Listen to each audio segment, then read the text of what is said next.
Hey guys, Camfrey15 back out with another video for you guys, and I'm back with another Dr. Stone episode review for you guys as we are continuing on with more Dr. Stone greatness. Um, and if you're wondering why is my co-host not here, if you watch my Dawn to Dawn episode review, then you know why. It's because he actually went out of town for Mexico, and I'm actually going to be going out of town tomorrow as I'm recording this video on Friday evening. So, hey, instead of just waiting till next Thursday when I get back, I might as well just review the episode and stuff like that. So, yeah, but also, again, in terms of how reviews are going to go for tomorrow, when I have availability, or Saturday, right?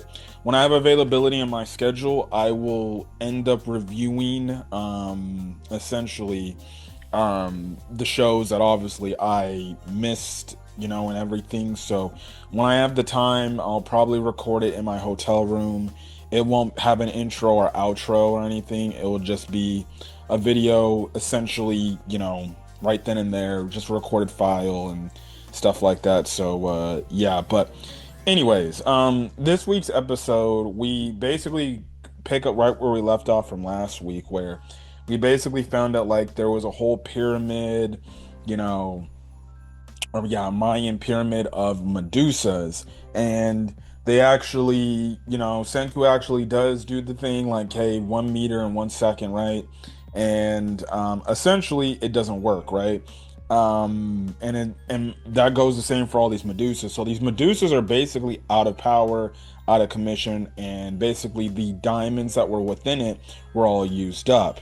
More than likely, they were probably all used up because of the chain reaction, of I guess one going off and the rest of them going off and stuff like that.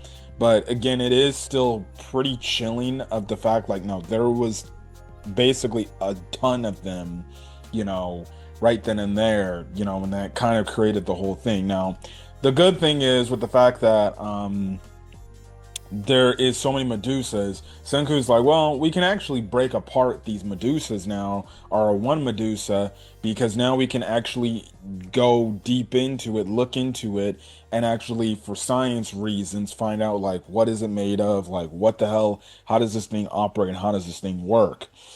So it was pretty cool, to see, that happening and stuff like that. So yeah, now, in the meantime, we do cut over to Stanley's group. Now, Stanley's group, what they're going to do is they're going to take the long way around South America because the tire tracks, they know where they more than likely went, right? From the motorcycle. So essentially, what they're going to do is they're going to go all the way around South America and basically, essentially meet them right then and there. Now, they're like, look, it doesn't matter if they have to build a boat, we'll detect them on our radar. So because of it, they're not out of our reach and we'll find them, right? But see, the thing is, Senku and the others actually come up with a plan. So they are building another boat, right? And the boat is they got a boat to basically, cancel out the waves, the radio signal waves that would bounce off, and they use the Medusas to do it. And it's kind of, I guess, in some weird way, somewhat like an invisible ship to them. So that's the good thing. They won't be tracked of where they're going, but at the same time, I'm not going to legitimately say, oh, they're out of the running yet. I still think they'll come across Stanley. Um, they'll have to find an inventive way to get out and get away from him. But that's kind of the thing there. But it was pretty interesting. Also, we do know that Zeno does. He says he did have one of the Medusas on him. Now, Gen tries to be like, "Hey, man, all right, hand it over now. Hand it over. We can't have you have that." But Senku's like, "Look, man, let him have it. Who cares? Like, if anything."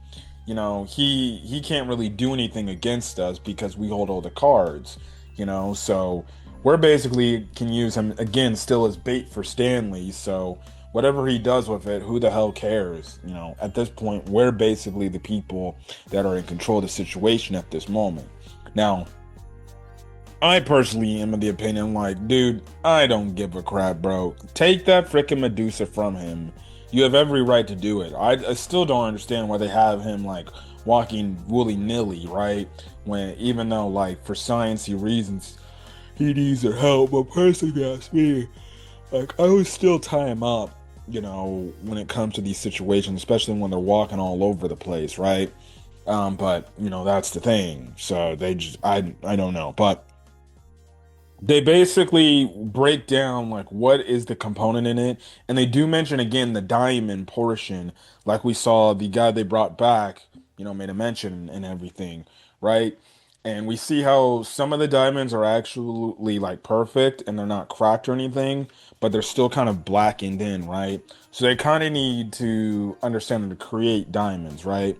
So you kind of have it to where um what is it? We cut to the other team, and the other team, they're in the process of trying to make diamonds. Now, they're wondering how to do it because they really don't got any scientists to do it.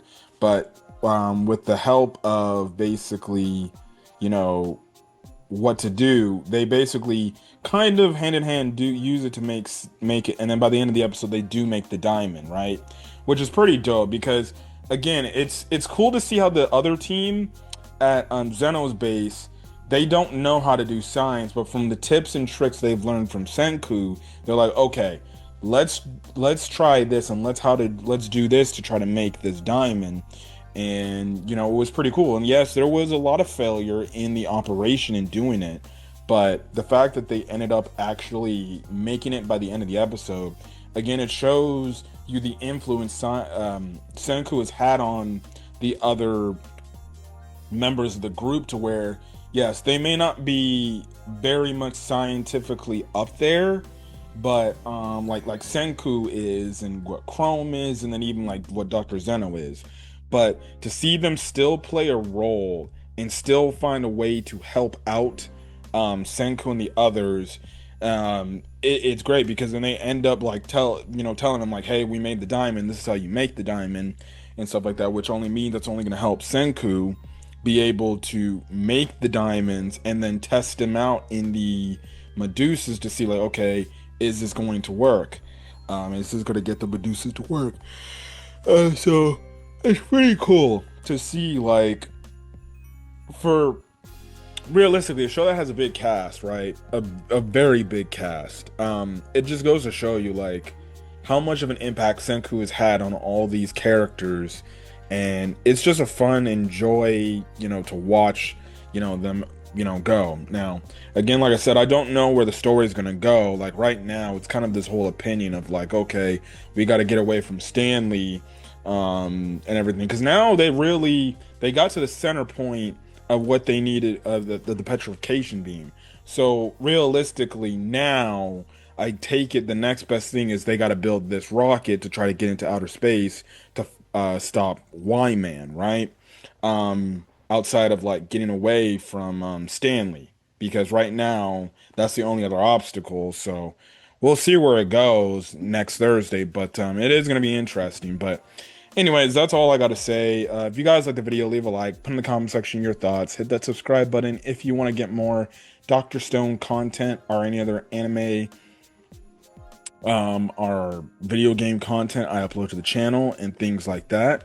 But other than that, I'm gonna get out of here. Catch you guys in the next video, and I will speak with you later. Till then, guys, peace.